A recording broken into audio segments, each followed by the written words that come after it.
know for a time you had done some stuff, like some behind the scenes stuff for Complex Media. Is that the case?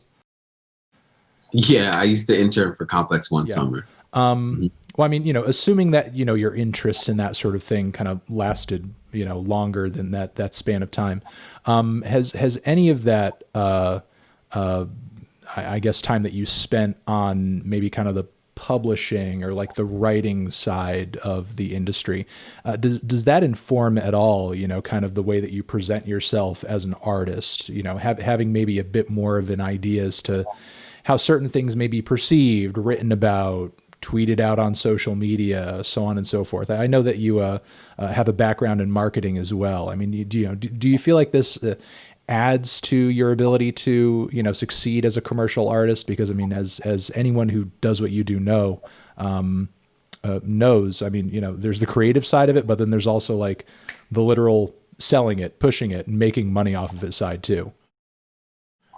Mhm. Yeah, I definitely think everything that I have done, whether I liked it or not, really, really helped me. I didn't love school at all. Like I hated it, but I know that some of the assignments that I had to do and some of the things I like had to accomplish really, really helped me in the career that I'm in now, I guess. And yeah, I don't know how to put it. I think for me, pushing it in the marketing side of being an artist is what being an artist is. Like I don't call anyone with like like good music, but like horrible marketing and horrible like sense of how to use the internet. I don't like I don't know how to explain it. I think that that isn't necessarily like the best version of an artist in 2020. You know what I mean? I feel like an artist, there's so many things that are required of an artist now versus 20 years ago.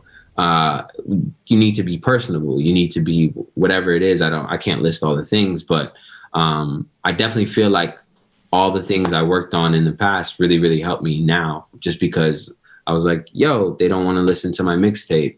Okay, cool. So like, maybe I shouldn't like approach everyone begging them to listen to my mixtape and just make a really good song that's undeniable and then get in that way, maybe. So I had a lot of no's to my face early on in my career. A lot of people thought like, yo, this guy's an industry plant. Like, how the fuck did he come out of nowhere? Like with this hit, da da da. And for me, like, they don't even like a lot of people who judge in that sort of way, no diss to them. They don't really know the hustle it took for me. Really, it was like 4 years of trying to figure out my music and mixtapes that got taken off the internet and trying to rebrand myself. And everyone goes through that. No artist cannot tell you they had to like take down their old mixtape that was horrible.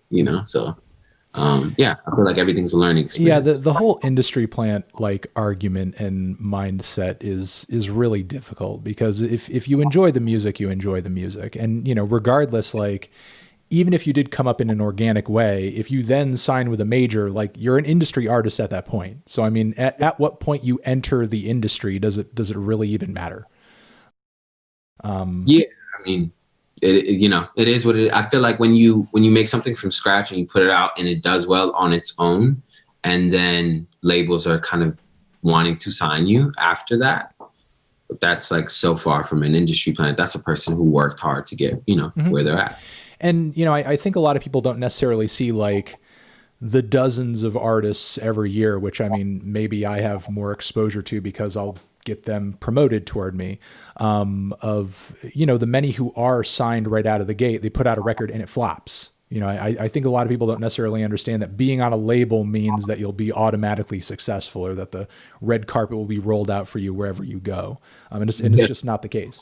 Thank you very much for watching this interview clip over on TND Streams. To see the full interview, click on the video link next to my head or down below, or hit up the link to subscribe to the channel or see our Patreon page to support what we do and get some extra bonus monthly content in the process. Anthony Fantano, forever.